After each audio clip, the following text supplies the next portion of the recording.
Assalamualaikum warahmatullahi wabarakatuh. Halo semuanya, kami dari kelompok 3 dengan saya Adi Ramawati dengan NIM 1241235 akan membahas mengenai konstruksi hukum perjanjian, formil dan material. Perjanjian merupakan pilar penting dalam interaksi sosial dan ekonomi. Di dunia hukum, perjanjian bukan hanya dianggap sebagai pernyataan janji biasa, melainkan sebagai salah satu hubungan hukum yang mengikat. Kapanpun dua atau lebih pihak sepakat untuk melaksanakan sesuatu, baik itu jual beli, sewa menyewa, kerja sama bisnis hingga pinjam meminjam, perjanjian itu akan lahir. Namun dalam praktiknya, tidak semua perjanjian serta-merta sah dan mengikat secara hukum. Disinilah pentingnya memahami dua konstruksi dasar dalam hukum perjanjian. Yang pertama ada aspek formil, yang menyangkut legalitas bentuk dan prosedur pembentukan perjanjian sesuai ketentuan hukum. Lalu yang kedua ada aspek material, yaitu isi perjanjian, iktikat baik, keseimbangan hak kewajiban, serta penyelesaian dalam kenyataan. Dalam pasal 1313 KUH Perdata, perjanjian didefinisikan sebagai perbuatan dengan mana suatu orang atau lebih mengikat dirinya terhadap satu orang lain atau lebih. Namun, definisi modern telah memperluas maknanya menjadi perjanjian adalah suatu hubungan hukum berdasarkan kesepakatan yang menimbulkan hak dan kewajiban antara dua belah pihak atau lebih dan mendapat pengakuan dari perlindungan hukum positif.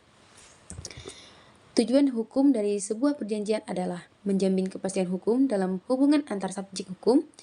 Yang kedua, melindungi hukum, hak-hak dan kewajiban pihak agar tidak dilanggar secara sewenang-wenang. Lalu yang terakhir, memberi dasar hukum dalam proses penyelesaian sengketa apabila terjadi prestasi. Dengan pemahaman yang tepat sejak awal, kita dapat menyadari bahwa perjanjian bukanlah sekedar administrasi atau formalitas belaka, melainkan merupakan sarana pengikat hukum yang berdampak nyata dalam kehidupan. Konstruksi formil perjanjian berkaitan erat dengan bagaimana sebuah perjanjian dibentuk secara sah menurut ketentuan hukum. Dalam hal ini, aspek formil menekankan pada terpenuhnya persyaratan hukum formal agar perjanjian dapat dianggap sah dan mengikat. Menurut pasal 1320 KUH Perdata, suatu perjanjian yang sah harus memenuhi 4 syarat pokok, yaitu yang pertama ada kesepakatan para pihak. Kedua belah pihak harus secara sadar dan sukarela sepakat atas isi perjanjian. Kesepakatan yang lahir karena adanya penipuan, kehilafan, atau paksaan adalah batal demi hukum. Contohnya, misalnya A dipaksa menandatangani surat utang dengan ancaman kekerasan, maka perjanjian itu dinyatakan tidak sah. Yang kedua ada kecakapan untuk membuat perjanjian. Hanya mereka yang dewasa secara hukum, minimal 21 tahun atau sudah menikah, berakal sehat, dan tidak dalam pengampuan yang dapat membuat perjanjian. Contohnya, anak-anak tidak dapat membuat kontrak sewa properti tanpa wali hukum. Yang ketiga ada suatu hal tertentu, objek perjanjian harus jelas, nyata, dan dapat dilaksanakan. Jika objek tidak dapat ditentukan secara jelas atau mustahil untuk dilakukan, maka perjanjian tersebut dinyatakan gugur.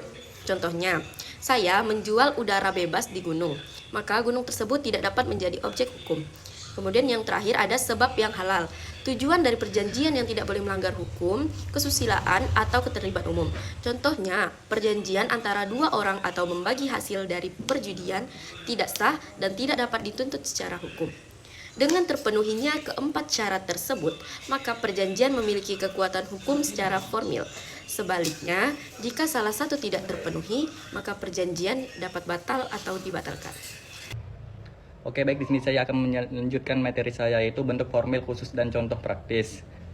Selain syarat sah umum dalam pasal 1320 KUH Perdata, hukum Indonesia juga mengenal beberapa bentuk formil khusus yang wajib dipenuhi dalam perjanjian tertentu. Ini dikenal sebagai perjanjian dengan bentuk khusus atau formalisation. Di sini saya akan menjelaskan beberapa perjanjian. Yang pertama ada perjanjian tertulis. Untuk keperluan pembuktian hukum, banyak perjanjian yang secara praktik harus dituangkan dalam bentuk tertulis dan ditandatangani oleh para pihak. Contohnya kontrak kerja sama antara perusahaan, surat perjanjian, hutang piutang, dan lain-lainnya. Selanjutnya ada perjanjian bermaterai. Perjanjian bernilai besar atau yang memiliki potensi risiko hukum tinggi biasanya menggunakan materai untuk memperkuat aspek formalnya dan sebagai alat bukti di pengadilan. Terus selanjutnya ada perjanjian dengan akta otentik. Perjanjian tertentu diwajibkan dibuat secara akta otentik di hadapan notaris atau pejabat yang berwenang. Contohnya jual beli tanah, hibah, pembentukan badan hukum, dan lain-lainnya.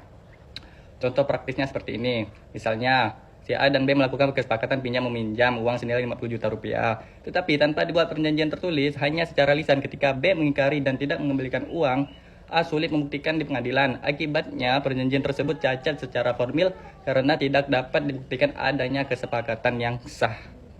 Kegagalan dalam memenuhi bentuk formil seperti ini bisa merugikan salah satu pihak, bahkan berujung pada hilangnya hak hukum.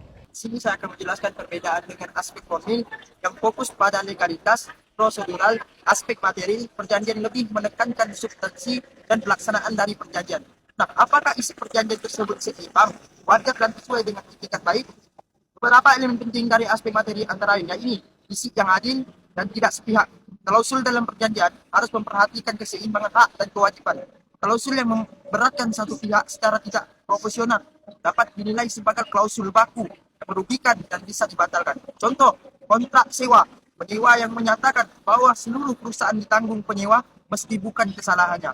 Pelaksanaan dengan etikat baik, pasal 1338 ayat 3 KUH Perdata mengatur bahwa perjanjian harus dilaksanakan dengan etikat baik. Artinya, para pihak harus menjalankan isi kontrak secara jujur, tanggung jawab, dan tidak merugikan pihak lain. Tidak bertentangan dengan hukum atau kepatutan meski dibuat sah secara formil.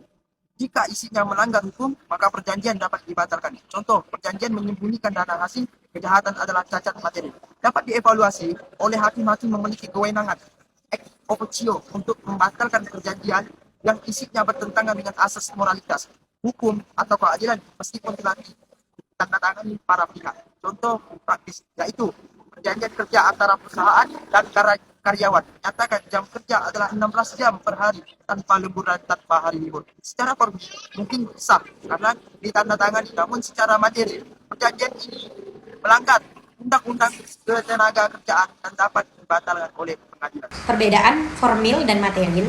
Formil merujuk pada hal yang berkaitan dengan bentuk, tata cara, prosedur atau aturan yang mengatur bagaimana proses dijalankan dalam konteks hukum atau administrasi.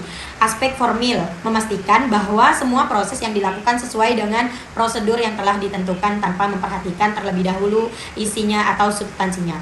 Fokus utamanya adalah kepatuhan terhadap aturan prosedur.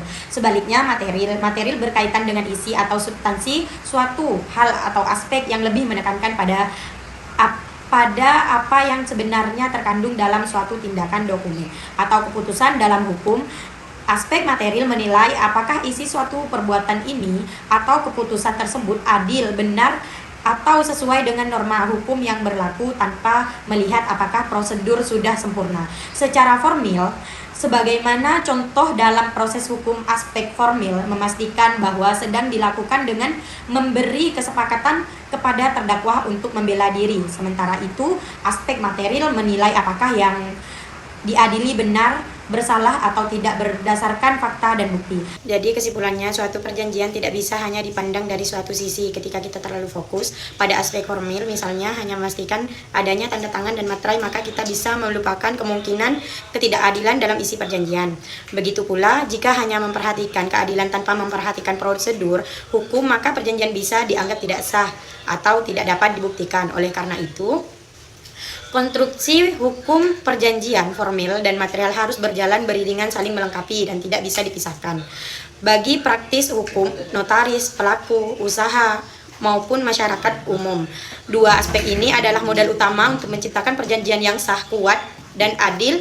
Hal ini bukan hanya untuk mencegah sengketa hukum, tetapi juga untuk memastikan kepercayaan dan tanggung jawab dalam setiap hubungan hukum yang telah dibuat. Sekian, terima kasih.